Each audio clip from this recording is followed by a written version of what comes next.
Donald Trump's cruelty, ignorance, ritual rhetorical flaying of his enemies, and his corruption appear endless. Yet, his base of voter approval remains steady at 35%. Welcome to Be Less Stupid, the show for liberal politics, investigations, science, fact, and funny. I'm the host, Jon Hotchkiss. Like most liberals, I want to know why the president's base continues to stick with him.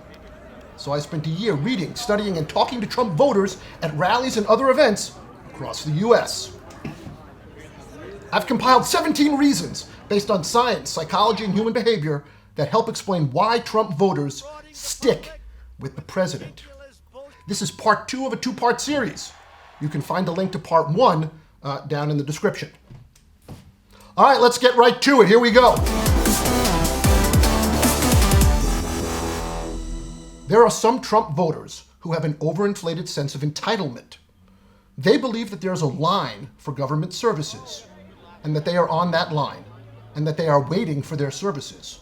Then they see illegal migrants, for example, coming to the U.S. and getting services and resources that they think that they're entitled to, and that these migrants have then cut the line.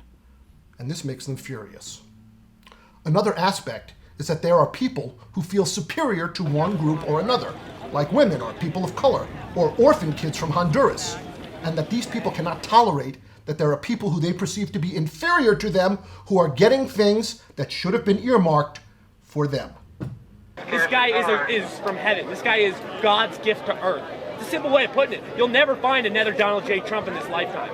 I mean, this guy is a miracle worker. He could walk on water. He can walk on water. How's that? How's that?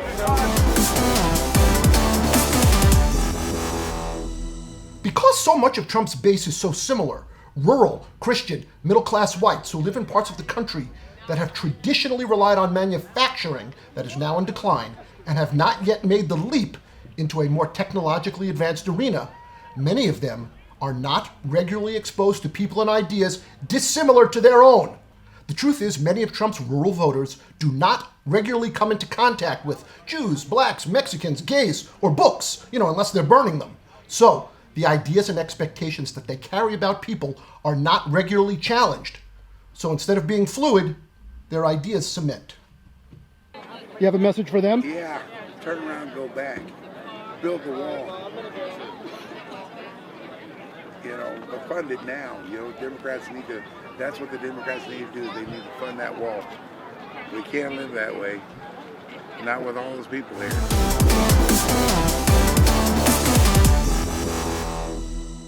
There are some people in Trump's base that feel that they're prevented from speaking how they really feel or doing what they want because of family pressure, work, and community pressures. So they just like it that there's a guy in charge who does whatever the hell he wants. They like that Trump has no boss and no one to answer to. Plus, he gets to eat McDonald's 3 times a day, and that makes him super cool.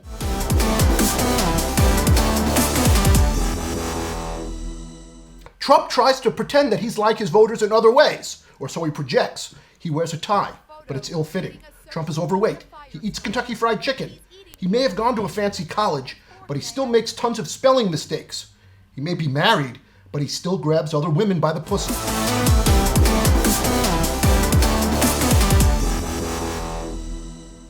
There are some people in Trump's base who are just racist, and they like it that a racist guy with the same racist ideas is in charge.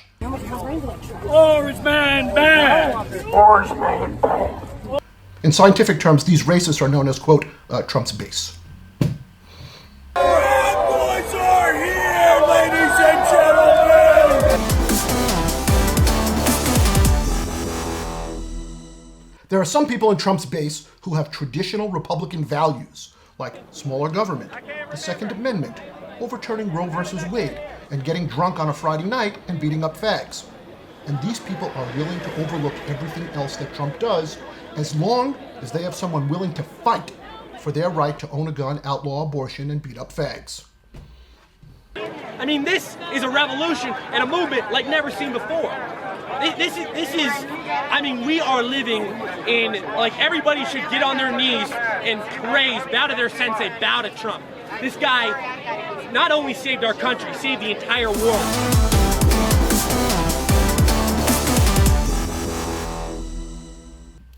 There are some decisions that people make that are so personal that when you attack that decision, it feels like you're attacking the person. It turns out for some people, voting is one of those decisions. So if you attack Trump, you attack the voter. And if the voter feels attacked, they get defensive and they fight back. Hey, fuck you! Hey, fuck up, shit, bitch! huh? Back up, I'm yours, back up! I'm right here! I'm right here! I'm right here! You're right here. Get out of my You're right face, here, I'll honey. fucking Yeah. suck you, bitch! You know you're fucking... Fuck you, motherfucker! They don't get it. Fuck you, They don't shit. get invading personal space. They just don't get it. They can't invade our space that way. We're not invading your space. We're not getting in people's spaces like that.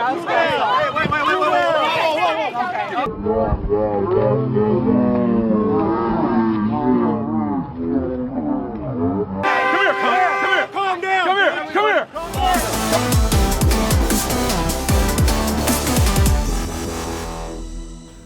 Trump has also managed to convince his voters that, like them, he is a product of working-class parents. He eats fast food, just like them. He's cheated on his wife, just like them. He's been the object of scorn and ridicule by elites in Washington, New York, and LA. And just like them, he thinks that Obama was born in Kenya and that Hillary ran a child prostitution ring out of the basement of a pizza place in Washington. His base, of course, has somehow overlooked Trump's golf courses, his private jets, and his international hotels.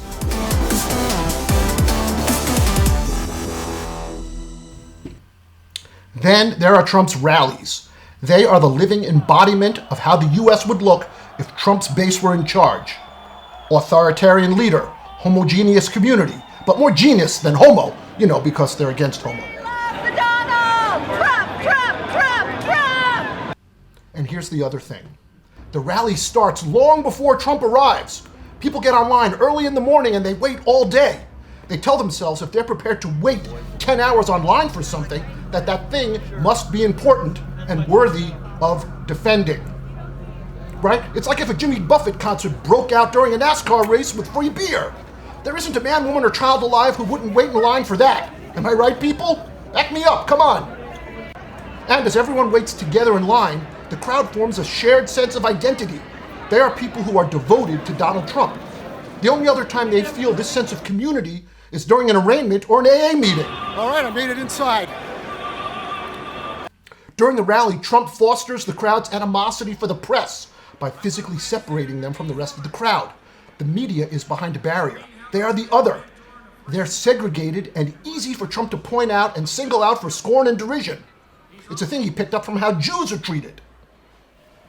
For a brief and fleeting moment, corporate media, think Goliath, are cowed by David through their chants of CNN sucks. Rallies also service one of Trump's most useful rhetorical tools to fire up his supporters. He says, as he did when he first announced his candidacy, that our country used to have victories, but we don't anymore.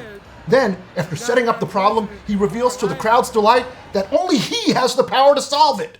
Trump assures voters that he makes great deals, that there's a reason that he got rich, that he can't be bought. Then, of course, he sells them a case of Trump vodka and tries to enroll them in the now defunct Trump University. Okay, that's it for part 2 of my series on why Trump voters continue to support the president and how science can help explain it. If you would like to support my work, you can now order one of these t-shirts on my website at Be Less Stupid. Just go to belessstupid.com and click the button for shop. Please remember to share this video on social media and also to tell your friends. And if you're new to the channel, please click the subscriber button and be sure to then to click the bell icon so that you'll be alerted when new videos premiere. As always, I would like to thank you for watching. I know that you have limited time and lots of choices, and I appreciate that you have chosen me. After all, we've got a lot of work to do, people. We've got to get rid of Donald Trump. Oh, and if you see Nancy Pelosi, tell her it's time to impeach. For Be Less Stupid, I'm the host, Jon Hotchkiss. I will see you next time.